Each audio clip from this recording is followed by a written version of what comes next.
ये मुश्किलें जो बढ़ने का जिक्र है और वो लगातार दिख रहा है, परिस्थितियां वैसी दिख रही हैं। चीन की गिद्ध नजर बहुत बहुत पहले से ताइवान के ऊपर है, और ताइवान के साथ साथ जिस तरीके से हरकतें वो भारत के साथ समय समय पर करता रहा है सीमावर्ती इलाकों में, वो दिखाती हैं कि अगर परिस्थितियां बिगड़ी तो सुरक्षित हम भी नहीं हैं। यूसुफ सर, बारूद के ढेर पर हम भी बैठे हुए हैं। एक और मैं एक बात को जोड़ना चाहता हूँ, जो कहा था उन्होंने कि बने इजराइल ने हमारे गाढ़े वक्त में मदद की थी। देखिए, ट्रेडिशनल नॉलेज बहुत चीजों की आपको रास्ता बताता है। पंचतंत्र में एक कहानी है कि एक मेढक का परिवार को जो आपसी झगड़े में उसने एक सांप को अपनी मदद के लिए न्योता दे दिया, और अंत में सांप उसके परिवार के सदस्यों को खाते खाते अंत में उसका नंबर आ जाता है। तो हमको बहुत सावधानी से अपने घर में, लोग आप बाहर जितना डील करिए पर अपने घर में बहुत सावधानी से एंट्री देनी चाहिए, क्योंकि क्रिटिकल इंफॉर्मेशन आपकी कौन कब ट्रेड ऑफ कर लेगा ये ध्यान। जैसे ब्रिटेन के पास हमारे बहुत सारे क्रिटिकल इंफॉर्मेशन है कॉलोनियल इसकी वजह से, अमेरिका के पास में, तो कौन कब ट्रेड ऑफ करेगा पता नहीं। बिल्कुल जी। यूसुफ सर, देखिए, अगर हम भारत और ईरान या अपनी क्षेत्रीय जो स्थितियां हैं उसके बारे में बात करें, तो आपने देखा होगा खबरों में कल कि चाइना ने अभी तक 2 बैठकें, क्षेत्रीय बैठकें की हैं 3 देशों की। सबसे पहले उसने अफगानिस्तान, पाकिस्तान और खुद को शामिल किया, वो बैठक हुई। और उसके बाद उसने पिछले बुधवार को बांग्लादेश के और पाकिस्तान और खुद उसमें शामिल हुआ, वो इन देशों की बैठक हुई। तो क्षेत्रीय जो ये देश हैं, बांग्लादेश और अफगानिस्तान, ये इंडिया के साथ इनकी सीमाएं हैं, इंडिया के साथ इनके संबंध हैं, पुराने संबंध हैं और बहुत अच्छे संबंध रहे हैं, अभी भी हैं। लेकिन चीन जो है इनको गोलबंद कर रहा है, और वो गोलबंदी भारत के हितों के खिलाफ है। भारत ने जब अफगानिस्तान की बैठक हुई थी, पाकिस्तान जिसमें शामिल हुआ था, तब भारत ने एतराज भी किया था कि ये बैठक जो है हमारे हितों के खिलाफ हो रही है।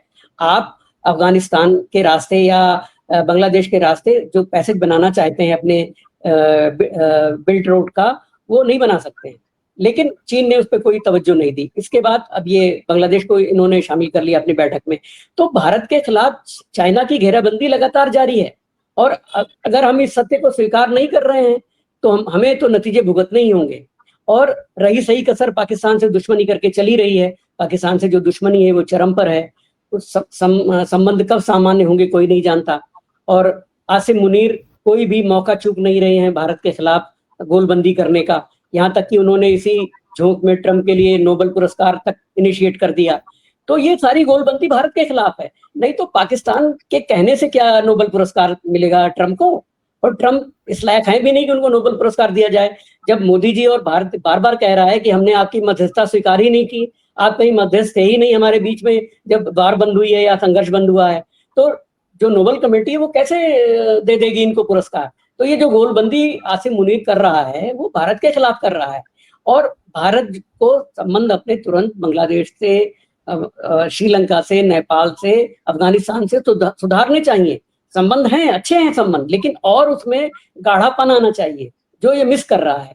लेकिन उसने ईरान के साथ जो भारत ने किया है वो दोगलापन है, बहुत बड़ा दोगलापन है ईरान के साथ भारत ने किया है। ईरान के जो एम्बेसी है उसके डिप्टी ने बाकायदा बयान दिया है कि भारत अब इजराइल के हमले का विरोध नहीं करेगा तो कब करेगा। उन्होंने बाकायदा मांग की है ईरान ने कि भारत को हमारे ऊपर हमले का विरोध करना चाहिए, कंडेम करना चाहिए। और भारत हमारा पुराना मित्र है, भारत को हम ऐसे नहीं खो सकते। यानी उसमें ध्वनि ये थी कि अगर भारत कंडेम नहीं करेगा तो भी हम संबंध बनाए रखेंगे भारत से।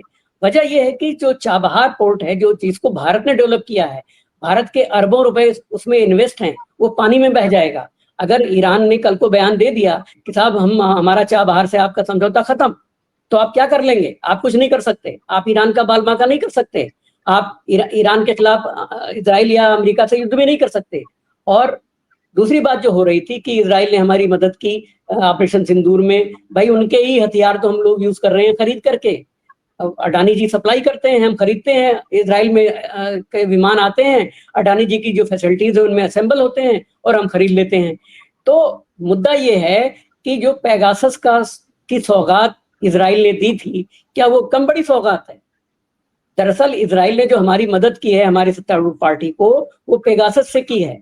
हमें तो उनका ऋणी होना चाहिए। पॉलिटिकल जो जासूसी का जो रास्ता खुला है इस रिजीम में, यानी भारत के रिजीम की बात हो रही है, वो पेगासस के जरिए जो नेता विपक्ष और तमाम दीगर लोगों की और पत्रकारों की जासूसी हुई है पेगासस के जरिए, वो इजराइल के थ्रू आया है। और उसको देने वाला वहां का जो बदमाश प्रधानमंत्री है, हत्यारा प्रधानमंत्री है, बेंजामिन नेतन्याहू, उसने वो पेगासस सप्लाई किया है।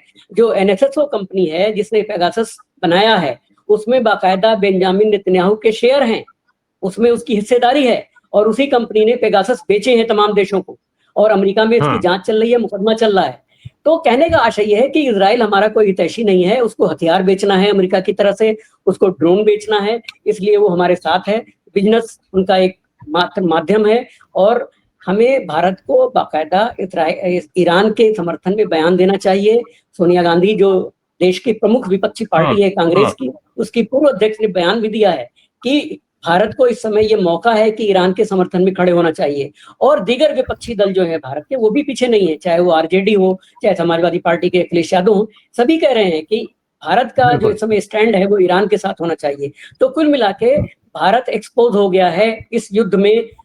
ईरान के खिलाफ जो लड़ाई इजराइल और अमेरिका ने छेड़ी हुई है, उसमें भारत एक्सपोज हो गया है, और समय रहते भारत को चेत जाना चाहिए, उसको स्टैंड लेना चाहिए। और ये बहुत दुख की घड़ी है कि हमारा एक पुराना मित्र है ईरान, सदियों से परंपरा है। खुद मोदी जी इस बात को ईरान में जाके कह चुके हैं कि हमारे पुराने रिश्ते रहे हैं। यासर अराफात को हम लोग यहाँ होस्ट करते रहे हैं, इंदिरा गांधी ने गुटनिरपेक्ष आंदोलन खड़ा किया था। तो ये हम भूल गए हैं सारे इतिहास को। लानत है ऐसे लोगों पर जो इस इतिहास को भूल रहे हैं। जी राम प्रकाश जी। मैंने कल भी जिक्र किया था कि भारत के पास एक बड़ा मौका है। एक तरफ जहां अमेरिकी मीडिया रिपोर्ट कर रहा है कि इजराइल के पास मिसाइलें खत्म हो गई हैं, वहीं दूसरी तरफ ईरान ने ये बात कही थी कि भारत को इस मौके पर आगे आना चाहिए, बयान देना चाहिए। कब तक चुप रहेगा? इसका मतलब ये था कि भारत को बिना कुछ किए एक बड़ा अवसर बैठे बिठाए मिल गया था, जब दोनों देशों को साफ तौर पे दिख रहा था कि जरूरत है। ऐसे में भारत को आगे आना चाहिए था, भारत की सरकार को आगे आना चाहिए था, और बढ़ करके और इनको एक टेबल पे ला करके समझौता कराने की तरफ अग्रसर होना चाहिए था। अगर आपको इजराइल से भी वैसे ही मित्रता रखनी हो, ईरान से भी मित्रता रखनी हो, तो इस समय इस मौके का फायदा आप उठा सकते थे। साथ में मैंने ये भी कहा था कि अगर हमारे देश की सरकार, वर्तमान सरकार में बैठे लोग, हमारे प्रधानमंत्री, हमारे विदेश मंत्री, उनको अगर ये चीज समझ में नहीं आती है, उनकी क्षमता इतनी नहीं है कि वो इस स्तर तक जाकर के बातचीत कर पाए, तो विपक्षी पार्टियों के सांसदों को जो है वो डेलीगेशन में ले, जैसे अभी डेलीगेशन भेजने के लिए उन्होंने विपक्ष के सांसद लिए थे। इसको लेकर के दो अच्छे दोस्त अगर आप हासिल कर पाते हैं तो क्या समस्या है? अगर आप पाकिस्तान को बेनकाब करने के लिए दुनिया में डेलीगेशन भेजने के लिए विपक्ष से उधार सांसद मांग सकते हैं, तो इजराइल और ईरान को एक टेबल पर लाने के लिए विपक्ष से सांसद क्यों नहीं ले सकते हैं? क्यों शर्मा रहे हैं आप, या फिर क्यों डर रहे हैं आप? क्यों इस चीज को लेकर के आप आगे नहीं बढ़ पा रहे हैं? ये सवाल है। बहुत सारे सवालों की कड़ी में ये सवाल भी जुड़ जाएंगे, हालांकि हम लोग जानते हैं कि जवाब उसका नहीं मिलेगा। जी यूसुफ सर, जल्दी खत्म करिएगा प्लीज। बस मैं ये कहना चाहता हूँ कि आप लोगों को बहुत बहुत बधाई। मेरा आना कम हो पा रहा है पब्लिक इंडिया पर, लेकिन बाहर से मेरे पास सूचनाएं रहती हैं। मैं कम्युनिटी उसमें जाता हूँ, वहां पे बात होती है, और लोग कह रहे हैं कि पब्लिक इंडिया बहुत अच्छे ढंग से चीजों को बता रहा है, असलियत बता रहा है। तो आप लोगों को इस बात के लिए बधाई। मेरा आना कम हो पा रहा है, इसका मतलब ये नहीं कि मैं अवेयर नहीं हूँ चीजों से। जी बहुत शुक्रिया राम प्रकाश। बहुत धन्यवाद सर, बहुत बहुत धन्यवाद।